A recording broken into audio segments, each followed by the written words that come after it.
පින්වතුනි සෑම අපේ සාරිපුත්ත මහරහතන් වහන්සේ මේ විවරණ ගන්නකොට පදම උත්තර බුදුරජාණන් වහන්සේ කාලේ මල් ආසනයක් තනලා එහි බුදුරජාණන් වහන්සේ වඩා ඉඳලා තමයි දන් දීලා මේ ප්‍රාර්ථනාව ගන්නෙ. මුගලන් මහරහතන් වහන්සේ නිල්මානෙල් මල් මණ්ඩපයක් තනලා පූජා කරලා තමයි විවරණ ගන්නෙ. අපේ බුදුරජාණන් වහන්සේත් මඩේ දිගා වෙලා ඉඳලා දීපංකර පාදමූලේ විවරණ ලැබලා ඉස්සල්ලාම පූජා කරන්නෙත් මල්නේ. ඒ නිසා මේ මල් පූජාව කියන්නේ සුළුපටු දෙයක් නෙවෙයි. එක මලක් පූජා කරලා ඛණ්ඩ සුමන කියන මහරහතන් වහන්සේ කියනවා කල්ප 31කට කලින් මම එක මලක් පූජා කළා.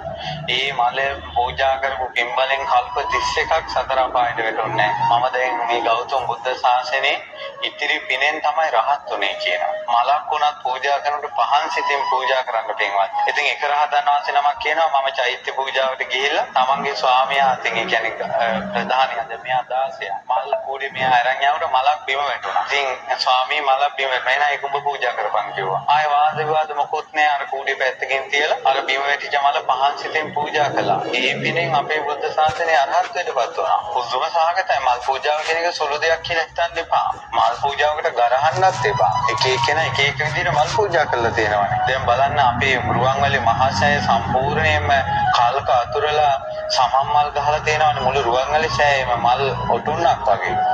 එච්චර මල් පුෂ්ප පූජාවල් කරලා තියෙනවානේ. ඒ අය දැන් ඉන්නේ දුගතියේද? ඒ අය ඉන්නේ සුගතියේනේ. අප්‍රමාණ සැප විඳිනවානේ.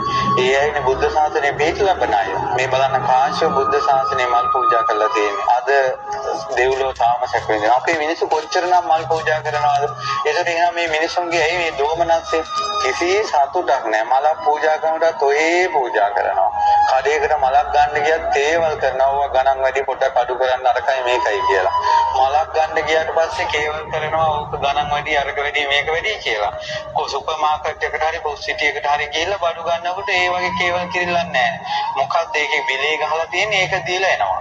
තමන්ගේ සංසාර දුකෙන් නිදහස් වෙන්න මලක් පූජා කරන්න ගනිද්දී 1000ක් දේවල් හිතනවා මොන්ගේ මල් ගණන් වැඩි කියලා. ඉතින් ඒ නිසා මේ කරුණ කාරණා තේරුම් ගන්න අපි කරන කියන දේවල් වලින් අපේ පිනම තමයි බාල වෙලා යන්නේ. ඉතින් ඒ නිසා තව එක රහතන් වහන්සේ නමක් ඉන්නවා. ඒ රහතන් වහන්සේ කලින් ජීවිතේ කළ තියෙන පින තමයි ඒ මල් ආසනයක මල් අපිලිවෙලට තිබිලා ලස්සනට මල් ටික පිළිවෙලට හදලා සතුටු වෙලා ඒ පින්බලේ තව රහතන් වහන්සේ නමක් මේ පරවෙවි යන මල් වලට පැන් ඉහලා පරවෙන මල් වලට ඒ කියන්නේ වේගල යන මල් වලට පැන් ඉහීමේ ආනිසංස තමයි මාරක දුර වෙනවා දීර්ඝායුෂ ලැබෙනවා. ශක්තිවිඳු බුදුරජාණන් වහන්සේගෙන් දහන් ආහා ඉතින් එතන චුත වෙලා එතනම උපදුණා. කලින් සංසාරේ පරවෙවි යන මල් වලට පැන් ඉහලා